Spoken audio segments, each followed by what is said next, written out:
Those were the top stories, and now in news coming in, what is undoubtedly the most explicit exposure of Pakistan's hand in 26/11 and its continuing obfuscation of the terror investigation. A top-level insider has stepped forward to nail his own establishment. Former chief of Pakistan's Federal Investigation Agency, Tariq Khosa, has dropped a bombshell on Islamabad in the form of a stunning newspaper column published yesterday. A column in which he minces no words in stating that Pakistan was responsible for the 26/11 terror attack in Mumbai and that it has no choice but to deal with the attack that was undoubtedly planned and launched from the soil of Pakistan. And this, he says, requires facing the truth and admitting mistakes in what now will go down as easily as the most unforgiving insider's assessment of Pakistan's continuous dodging of responsibility for the 26/11 terror attacks. Khosa also says that the entire Nawaz Sharif government and the Pakistan army must ensure that the perpetrators and the masterminds of that ghastly terror attack are brought to justice. In fact, using words that are already making Islamabad very uncomfortable, Khosa even goes on to say that the case has lingered on for far too long with diversionary tactics by the defendants, frequent change of judges and assassination of the case prosecutor, as well as retracting from original testimony by some key witnesses that have been serious setback for the prosecutors. Hamza Amir now joins us from Islamabad. Hamza, first of all, just tell us a little bit more about, this column and the article that has been published by the former chief of Pakistan's Federal Investigation Agency. Well, this article certainly it carries a lot of weightage because it's coming from a person who was the Federal Investigation Agency's chief just a few months after the Mumbai terror attack actually happened. So his, take on the story is a very, very important one. And then he actually goes on to say it out loud that the voice over IP phones was used, operation rooms were established in Karachi. He was trained, Ajmal Kasab was trained from Sindh in Thatta, where LED terror groups were actually training. That means that he's not only highlighting the fact that LED operates in all provinces, including Sindh and Kashmir and Balochistan, but also talks about inside details on how Pakistan, orchestrated and, it was actually operated and conducted, being governed by the Pakistan, from the Pakistan soil. And this is something very, very revealing and very, very alarming. And it should be a bombshell for the Pakistan government, because not only does it come from a person who was in charge of the investigation process, he would have a better view, inside story on this. And at the same time, his revelations are certainly very, very alarming on the fact that Pakistan right now is in denial of the Mumbai terror attack case, because it was a 2-month deadline that ended in July, and it's August going on right now. Still, there has been no progress whatsoever. Zakir Rahman Lakhvi and Hafiz Saeed, both of them are out on the streets. Zakir Rahman Lakhvi right now stands illegally out on bail because the tenure to conclude the case is also over from the court. So I think going forward, this should be a very, very important pointer that should be taken up, and I think it can be used as an evidence in the court on the Mumbai terror attack case as well. Our senior editor Gaurav Sawant also joins us for more on this. Stunning revelations there coming in, Gaurav, not from anyone else, but from, somebody very close to the investigating agency, a very senior member. He's a former chief of Pakistan's Federal Investigating Agency. And this really goes on to, forget about nailing Pakistan, but exposing their blatant lies all this while.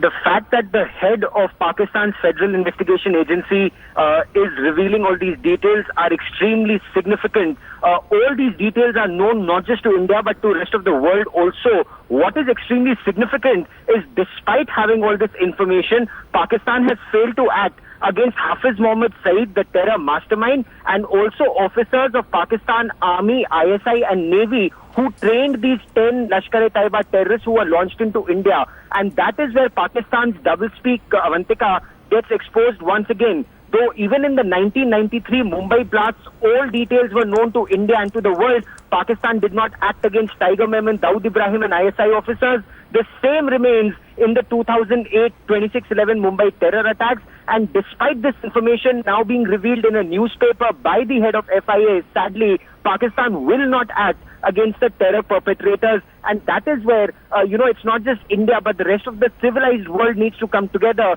and put pressure on Pakistan to act against state sponsors of terror. Also, what does this mean for the upcoming NSA level talks? These are startling revelations coming in. India was to take up the Gurdaspur terror attack at the NSA level talks. One can expect, high stakes diplomatic face-off between the two countries. Sadly, neither India nor Pakistan have any expectations from the NSA level talks either, because Pakistan, despite the mounting evidence, and this evidence that Tariq Khosa points out as head of FIA, this evidence comes from within Pakistan, and yet, the country hasn't acted against the terror perpetrators. So there will be more of tutu meme at the NSA level talks. And, instead of taking action against the real masterminds like Hafiz Mohammed Saeed and officers of Pakistan's ISI, perhaps under international pressure at best, Pakistan will once again put Zakiur Rahman Lakwi in jail. But that is not the main thing. It's Hafiz Mohammed Saeed who needs to be put in jail. And that, unfortunately, will not happen. The terror camps will not close. So it is for India to, singularly take action against Pakistan-sponsored terror in whatever way India deems fit. Evidence like this has come out in the past. It will come out again, but Pakistan will not act. Pakistan has refused to act so far, and it's been so many years. Shashank Sareen, defense expert, now joins us for more on this. Mr. Sareen, your inputs on this startling revelations coming in from the former chief of Pakistan's Federal Investigating Agency. No, actually, they're not so startling. In fact, this is the material which was there in the charge sheet against the 7 guys who were standing trial for 26/11. This was the evidence, and in fact, the loudmouth former Interior Minister of Pakistan had said on a number of occasions that they have all the evidence which is required to nail the people who are being tried. So in that sense, there is nothing new in these revelations. Anybody who had followed this case from its inception knew that the Pakistani investigators had cracked the case. They had narrowed down on who were the people involved. They apprehended them, except for one Hafiz Saeed, whom they had let go. But all the other guys who were involved had been caught. So in that sense, there is nothing new or earth-shattering about these revelations. Okay, so despite an overwhelming evidence, and as you pointed that, these revelations have been come to the fore in the past as well, why is it that Pakistan is still not cracking down against the perpetrators of the 26/11 attack? It's not for the first time that we've seen a doublespeak from the government, but now that we have the ex-FIA chief also stating out the same, what is it that Pakistan is stopping the country to act against the 26/11 perpetrators? Yeah, so that is what I was going to add earlier, that what is the new part in this article is the fact that a very highly regarded and very highly respected police officer who was in charge of these investigations, his lament of the fact that despite all the evidence, the case has not been prosecuted properly. It has not been taken to its logical conclusion. And he points out all the pitfalls which were there while this case was being prosecuted. And I think that lament of his is what is new, that if a person who is so senior, who is so highly regarded, says that or confesses that this case was allowed to fall through, I think that is what is important, and that is precisely what India has been saying to the Pakistani side, that look, you guys have all the evidence, whatever you required from us we gave you, whatever you could get you got, and yet if you can't prosecute these guys and send them to hell, then there's something seriously wrong with the way you are approaching Stay with us, this sir. case. Stay with us. We have former Union Home Secretary R.K. Singh now reacting. Let's just listen into that. Our editor Shiv Arur also joins us for more on this. Shiv, there is enough evidence and overwhelming evidence to indicate Pakistan's involvement in the 26/11 terror attack, and now we have these revelations coming in from Pakistan's own former chief of the investigating agencies. India has been talking tough about terror at UFA, and even one is expected to see the same at NSA level talks. But why is it that India is not putting more pressure on Pakistan to act against the 26/11 perpetrators? Well, actually, India has been putting a huge amount of pressure on Pakistan, Avantika, for years now since the attacks. To take action, there have been epic amounts of duplicity from Pakistan that India has actually established in the form of documentary evidence as part of its own, effort to bring the perpetrators of 26/11 to justice. But years after the attack, it's actually come to nothing. So this column by Tariq Khosa, a former, top-level sleuth in Pakistan and chief of the Federal Investigation Agency, minces no words. It is no exaggeration to say, Avantika, that just days ahead of, the two NSAs actually sitting down to discuss all outstanding issues on terror, the words used by Tariq Khosa in this particular newspaper column are perhaps the most unforgiving, establishment of guilt on the form, on the part of Pakistan. Right. And secondly, it provides perhaps the most, unforgiving advice to the Pakistani establishment that it needs to stop its duplicity and double standards as far as 26/11 If I may is interrupt, concerned. Shiv, former Home Secretary G.K. Pillai now joins us for more on this. Sir, your reactions on this bit of news coming in about Pakistan's double face, double talk, this duplicity that has been exposed yet again by none other than the former chief of Pakistan's Federal Investigating Agency. This is nothing new. If you would recall that two specific, shall I say, evidence. The Pakistan government itself, after the 26/11 and under the pressure of the international community at that time, had given us, in response to the evidence given by us, had given us a lot of corroborating evidence of the fact that, the GPS satellite phone was actually was purchased in Pakistan. Various other evidences of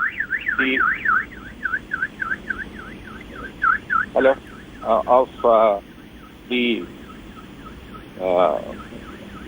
complicity, that the fact that the attack originated from Pakistan and so on has already been given to us. Subsequent to that was the visit of the team, to take the evidence of the magistrate here of the confession recorded by Ajmal. So they are aware. I think what has really gone wrong with them is on the trial, they are not willing to produce this evidence before the trial and link But you it think there is no directly. will? There is a deliberate, attempt to do so, that there is no will, because there is, as you rightly said, overwhelming evidence, to indicate Pakistan's involvement. Hafiz Saeed roams around freely in Pakistan. But sir, this case has lingered on for such a long time, and yet all that we hear is words which rarely translate into action. I agree, because there is no will, because if they go ahead and, prosecute Lakhvi and Hafiz Saeed, then the involvement of the Pakistan ISI will come out. And that is something which they don't want to do, which is one of the reasons why the entire, the trial has been made into a farce by changing magistrates and having so many repeated adjournments that the case has not moved at all. But do you think India can use this now in the upcoming NSA level talks and add more pressure and, put pressure on the Pakistani authorities to act swiftly against the perpetrators of the 26/11 attacks? This is something which we have made clear to Pakistan at all levels. I think the current Prime Minister has also made this very clear that they will have to show their sincerity by bringing the 26/11 trial in Pakistan to conclusion and having the guilty convicted. So that evidence, I think, that message has gone very clearly, and that without that, there will really be no normalization of relation with Pakistan.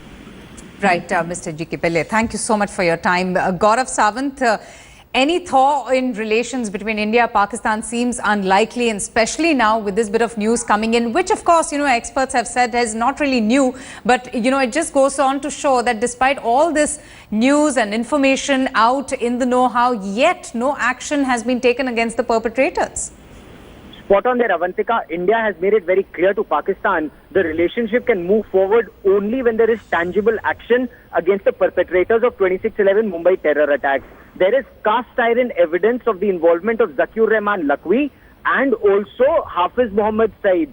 and this is not just in terms of eyewitness accounts. There are eyewitnesses to their involvement in this terror attack, but also electronic intelligence, signal intelligence, David Coleman Headley's testimony, which goes on to indicate that there was role of Pakistani state with Pakistan Navy and Army training these 10 terrorists in launching them in India. Now, India is saying at least act against Hafiz Mohammed Saeed if you're not acting against ISI, but Pakistan even refuses to do that. So there will be no thaw even in the NSA level talks, except there will be incremental move forward. But one thing remains clear, and that India has also told Pakistan that if there is terror from Pakistani soil into India, now there will be direct action to punish that terror, as is happening along the line of control and the international border. The same will take place in response to Pakistani terror in future, Avantika. All right. And Hamza, any reactions from the Pakistan government so far on Tariq Khosa's damning revelations and, you know, the newspaper column that that has been published where he has made all of these revelations? Well, for now, the government has not actually responded in any way, but obviously... But it would be rather embarrassing for them as well, right? Well, yes, in fact, you know, talking about Pakistani government going against its own intelligence agencies and, you know, putting them behind, you know, even holding them accountable is certainly something that is close to impossible right now in the current situation in Pakistan. And secondly, when it comes to the Mumbai terror attack case, Pakistan has already defaulted on the tenure that was actually, you know, put as a deadline for the conclusion of the case. So I think they already are in a very embarrassing position. They would not want to respond to this also. Okay, and this bit of information coming in just before the NSA level talk about the expose by Pakistan's very own, very topmost official, the former chief of Pakistan's Federal Investigating Agency, Tariq Khosa.